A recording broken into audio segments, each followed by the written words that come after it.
let me check your attendance. Say present when your name is called. For the grade 5, Honor. Present. For the grade 6, Pancho. Present. Alright. Very good. No one is absent today. Okay, guys. Let me remind you some of our classroom rules or procedure. For our classroom rules, no talking with your seatmate, no shout or shouting, no saying bad words. Raise your hand if you want to answer. For our classroom procedure, if you want to go to CR or comfort room, just do the hand gesture like this. Can you do that for me? Alright. And if I say, are we clear? You will say crystal clear. It means that you are agreeing with me on something. Okay. Are we clear? Crystal clear! Very good. And if I say, everybody, eyes on me, you will say, eyes on you. It means that, ito ganahan mo, magsabi mo or magsabi mo sa inyong katupan. Are we clear? Crystal clear! Very good. And if I say, stop, look, you will say, listen. It means that I hear an appropriate language. Or saying bad words. Di ko ganahan mo, storya mo bad words lahat. Are we clear? Crystal clear! And lastly, and if I say, ready na, you will say, aha. It means that you are ready to listen the topic and you are ready to present. Ready na? Aha! Very good. Today, we're going to explore something fascinating that will happen around us. But before that, we're going to have a fun and experiment game. So I will divide the class into two groups. The grade 5 will be the group 1 and the grade 6 will be the group 2. So now, I will distribute the materials. So I have here a plastic wrap, a cup, and a soil.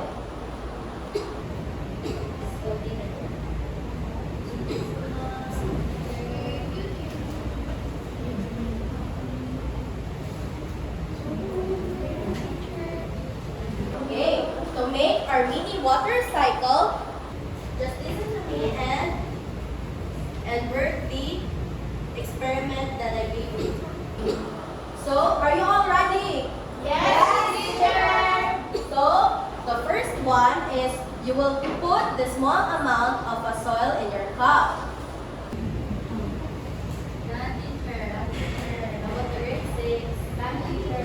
Okay, and then put a water until a quarter full. Okay, are you done? Yes, teacher. Okay, now cover the top tightly.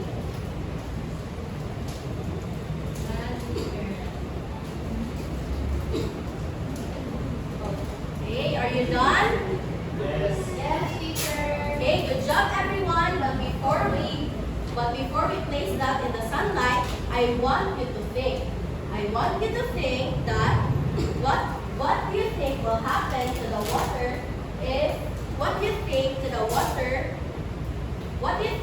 water over time? Discuss it with your group and write down the predictions.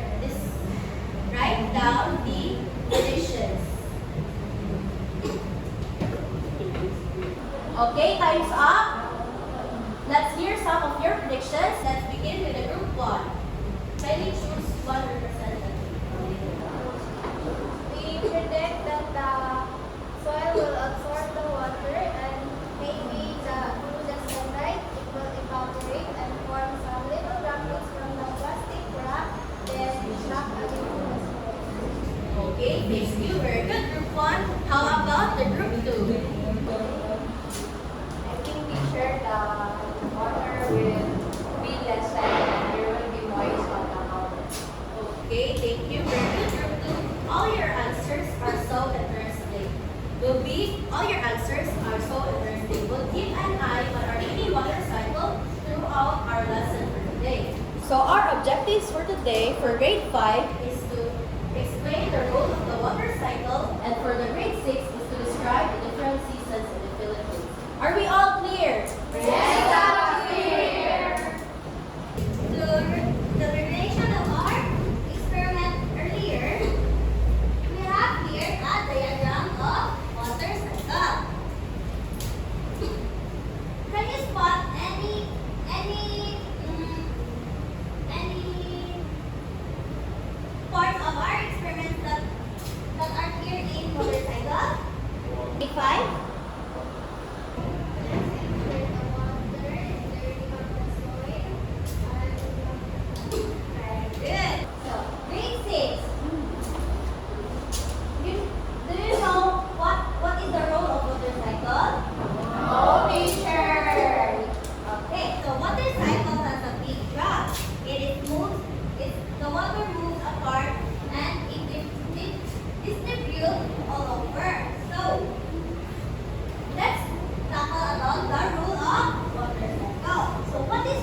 Go?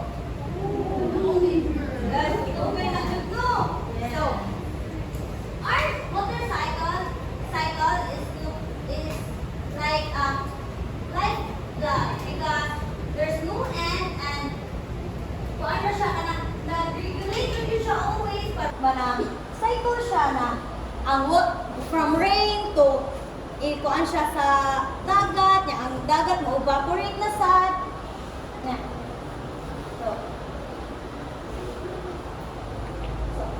if kanang ang rain kay makanap sa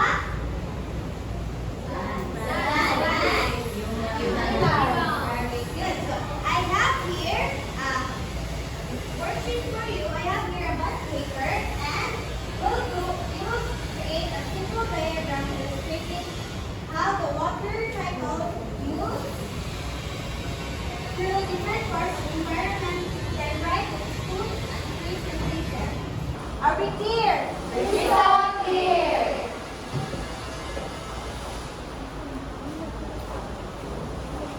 Alright, grade 5, continue your activity.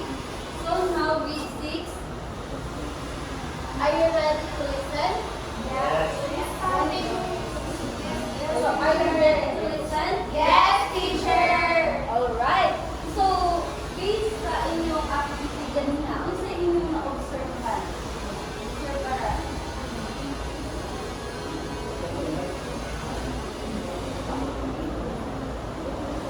Okay, Elaine? From our experiment, we observed that the water dries up. Right? Right. Good. So, gusto ko naman. Napailain? Wala na, teacher. Okay. So, ang gawin ko mas sinisigarin sa akay, no? So, nakita mo sa lakas o soil at water. Ano mo lang ang soil like, mga kasi ang tawag na well. Diba ka kung get ang water sa soil at ang well. So, karon ikunin na natin siya sa atong discussion. So, ang atong i-discuss karon ay about sa seasons in the Philippines. So, ang seasons in the Philippines kay naa siya duha ka parte. So, mao siya ang atong tawag na dry season and wet season. Mao siya. So, ang dry season mao siya ang gitawag nato nga tag-init. While ang wet season kay mao siya ang tag-ulan. Are we clear? Crystal clear. Okay. So, karon nga ako diri ipakita sa inyo nga data map or chart. Siya. So,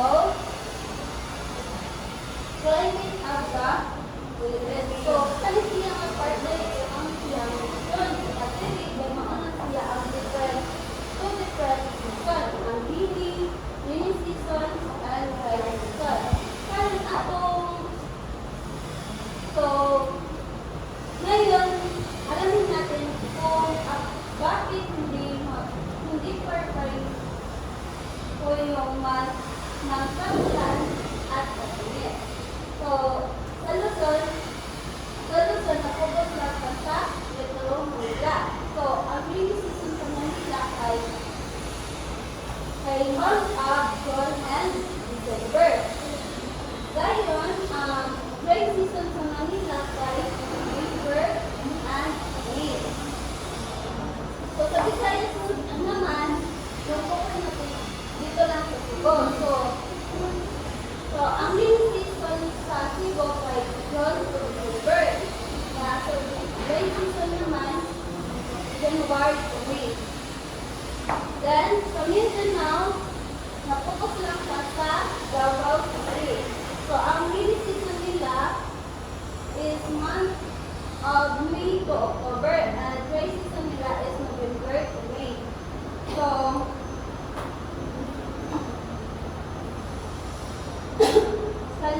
kung sa inyo nga obserbaran dali mga bata, si ito naman,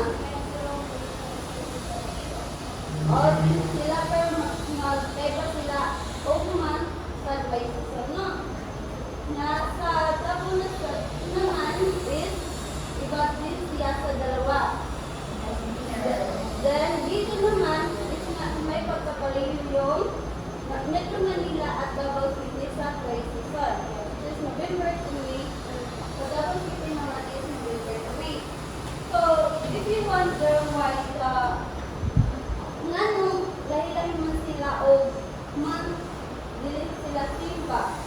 So, sa visa atong kanang location sa map of the Philippines kay ang Luzon na pagkaba na iyasi wala sa ulit sila na pariyo. So, akita din dito ng habagat hangin na bagat at tinatawag natin na southeast monsoon or anihan na tinatawag din natin na northeast monsoon. So, ngayon naman mga banda, ano naman yung ginagawa nyo tuwing tag-init? Anong mga activity ba yung ginagawa nyo tuwing tag-init? Nagpapalipan ng saranggola. Very good. Nagpapalipan ng saranggola. Ano pa? Ano pa? Beach. Naliligo ng dagat. Okay, naliligo. So, ano man na-apply man pa o mga na activity sa dry season. Gusto man yung makikil sa dry season. Easy, teacher. So, well, tawag ba sa kaning wet season, kung ano yung mga activity yung bibubuhat?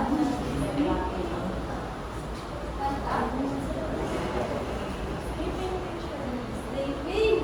Okay, nito po na matulog no, kay bugnaw, anak, na gawin man no. Na ano pa man lain? Malito daw wala, teacher. Balik ka uwan. So, kay nito man na no. So, karon, naatay activity na, are we clear? Crystal clear! Okay, karon naatay activity. So, na-provide natin for this day. So, ang inyong buhaton is like, identify mo ang pattern sa kanang start sa inyong mga first. Okay?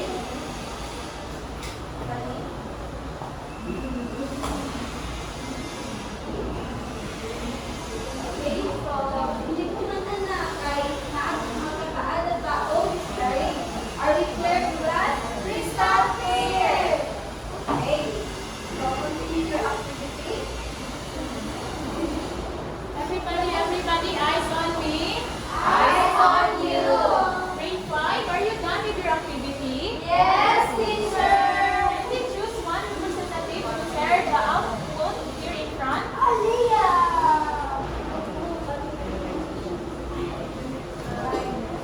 We receive picture from the rain, and we receive the water, then go to the river, then the animals and humans get water from the river. Wow! Ang yun na si Blooming lang doy. Gini ko tayo. So, karon, no, ang motorcycle ay nag-help na to of kanang naka-provide na to of water. So, now grade 6, are you done with your activity? Yes, teacher! So, pili mo isa mo share sa inyong output. Pwede mo mari sa tubangan? Here is it. First is we identify which kuan ang season. So, with answer, ang tanong is the wheat wet season and the big harvest is the dry season. That's it. Wow, very good. Ladies and gentlemen. So now, ang kuan di ay ang seasons of the Philippines kanara di mga season sa everybody eyes on me. Eyes on you! Very good. So, ang Philippines na rin pa season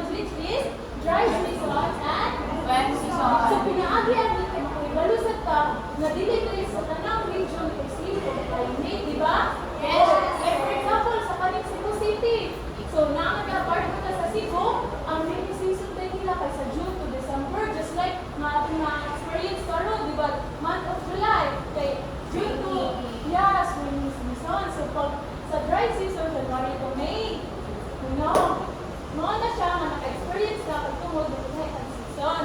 So, nakasabot na mo grade 6? Yes, teacher. So now, you kindly get your assignment notebook and please write this on your assignment notebook. This is for you, grade 5.